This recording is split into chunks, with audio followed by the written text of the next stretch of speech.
All right, welcome back to Notes 9-3. So it says to graph this in a graphing calculator. Hopefully this is something similar to what you got. It says, sketch the graph, is the function 1 to 1, why or why not?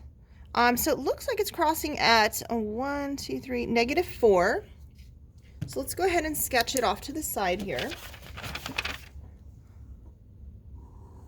Again, this is just a rough sketch. 1, 2, 3, 4. It looks like it's coming in at -4 and 0. It's doing something like this.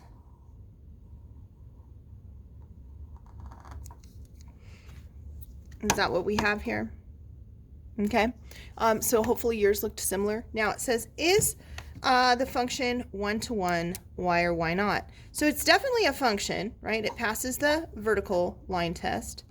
All right, so it's a function, but is it a 1 to 1 function? So they're asking, right, horizontal line test.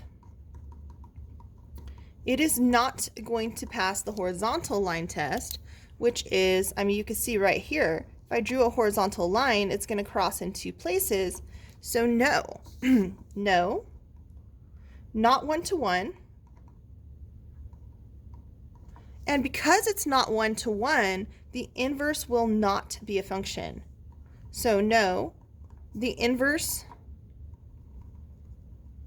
is not a function if the original is not 1 to 1. Okay, so the inverse will not be a function. And you can see this, if you were to invert this across the line y equals x, you can see that it's going to fail the vertical line test. And then it says investigate this cubic function, use your calculator to graph it in a standard 10 by 10 viewing window and sketch the graph, is it 1 to 1? So let's go ahead and I'm going to look at that one. Oops, I can quit. Look at that graph. So I'll clear out this one. And we've got x cubed minus 6x squared plus 8x plus 5. And I'm going to zoom standard that guy. It says to sketch it. So looking at this graph, what I see is that it's going to, I'm not going to sketch this graph. You guys should sketch it into your notes.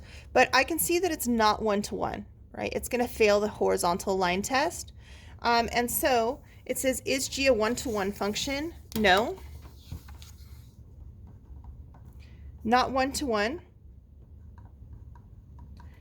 Fails the horizontal line test.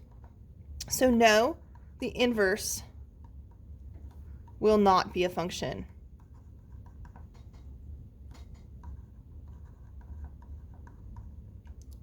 Again, it's the same reason. No inverse function will be a function if the original function is not 1 to 1. Since this is not 1 to 1, right, it's going to fail. Here's my little sketch, right? It's going to fail the horizontal line test. It's not a 1 to 1 function, and then it is not a function. The inverse is not a function. All right, you're going to pause right here and do the check your understanding. I'm not going to pause the video because we're only about 3 minutes in.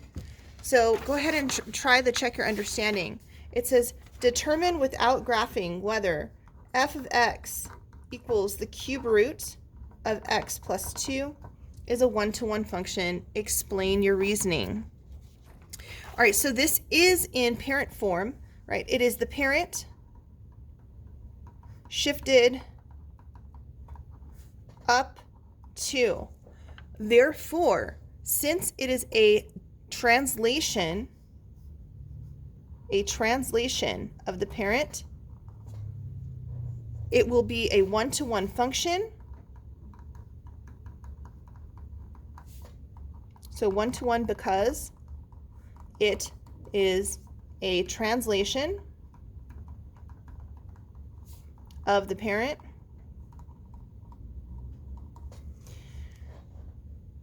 Okay. Number 7.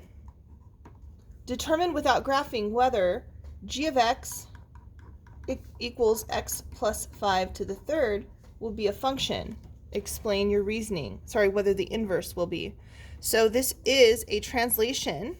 This is the parent. Oh, by the way, the parent here would be f of x equals cube root x, right? The parent here would be g of x equals x cubed. And so this is the parent shifted left 5. So since it's the parent shifted left 5, it will be 1 to 1 because it is a translation of the parent. All right, let's look at number 8. Make a conjecture as to whether cube root functions of the form f of x equals a cube root x or f of x equals the cube root ax are 1 to 1 functions and will therefore have inverses that are functions, and explain your reasoning.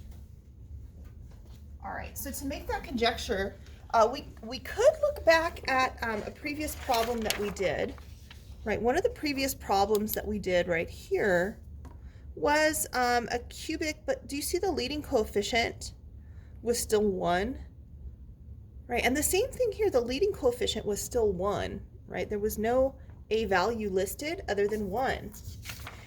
So we could speculate that these will be functions. I think that they will be a scale of the parent, but I think it's going to depend on how much they're scaled.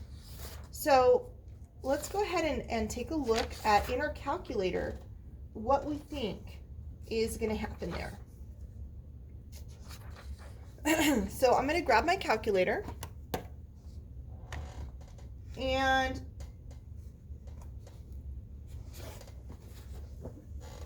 investigate. Well, actually, so I'm going to investigate what would happen if in my function here I put something like 2 second cube root. Oh, I can't do a cube root like that. I have to do it like this.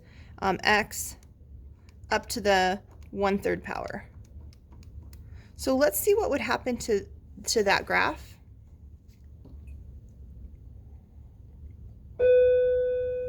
Oh, there's the bell. So I'm going to pause the notes here.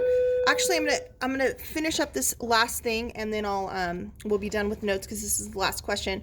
I think that the 2 out front, so A is merely a vertical stretch or compression. Therefore, the functions are still 1 to 1.